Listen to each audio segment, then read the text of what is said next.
Act 1947 बना, जिसके तहत तमाम दलित गरीबों को बासगीत पर्चा मिलना चाहिए था, लेकिन वो नहीं मिला।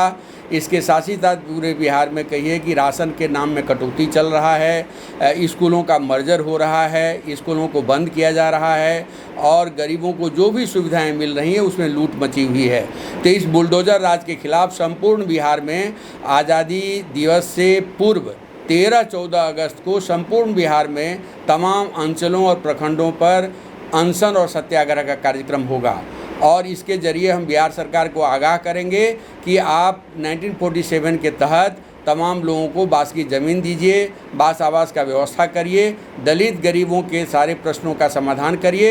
यदि आप नहीं करेंगे तो छात्र नौजवानों की तरह बिहार में भी प्रखंड से शुरू हुआ आंदोलन जिला में पहुंचेगा और जिला से हम लोग पटना आएंगे और यहाँ भी एक अनिश्चितकालीन अनशन सत्याग्रह का आंदोलन होगा और हम बिहार सरकार को झुकाएंगे, क्योंकि ये सरकार पूरी तरह से अंबानी अडानी परस्ती पर चल रही है।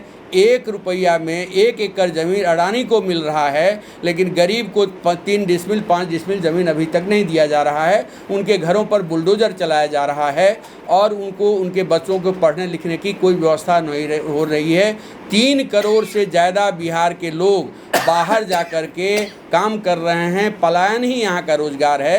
तो इन सारे प्रश्नों को लेकर के संपूर्ण बिहार में अखिल भारतीय खेत एवं ग्रामीण मजदूर सभा का एक बड़ा अभियान चल रहा है। अभी तक हम लोग एक सदस्यता अभियान चला रहे थे।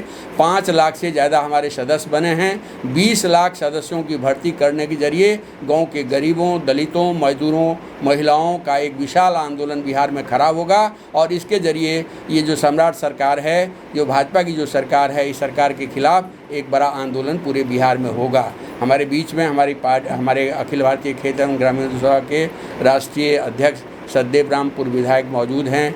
वीरेंद्र गुप्ता खेग्रामस के राष्ट्रीय सम्मानित अध्यक्ष हैं, जो सिकटा से विधायक थे।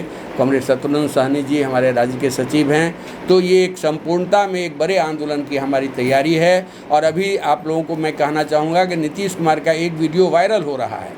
पार्लियामेंट में उन्होंने कहा था कि ज़मीन ज़्यादा रखिएगा तो गरीब कब्जा करेगा ही, लेकिन वही नीतीश कुमार बंदोपाध्याय कमीशन की रिपोर्ट को ठंडे बस्ते में उन्होंने डाल दिया और बंदोपाध्याय कमीशन की रिपोर्ट थी कि 22 लाख एकड़ से ज़्यादा ज़मीन बिहार में मौजूद है। तमाम लोगों को 10 कट्ठा से लेकर 1 बीघा तक ज़मीन दी जा सकती है और 10 डिसमिल तक ज़मीन तमाम लोगों को बसने के लिए दिया जा सकता है। लेकिन इन प्रश्नों पर ये भाजपा की सरकार और ये एनडीए की सरकार गरीबों को देने के बदले उजाड़ने का काम कर रही है। तो बुलडोज़र राज और अब नहीं चलेगा। छात्रों ने रोका है, गाँव के दलित गरीब मजदूर भी आगे आकर के इसको रोकेंगे।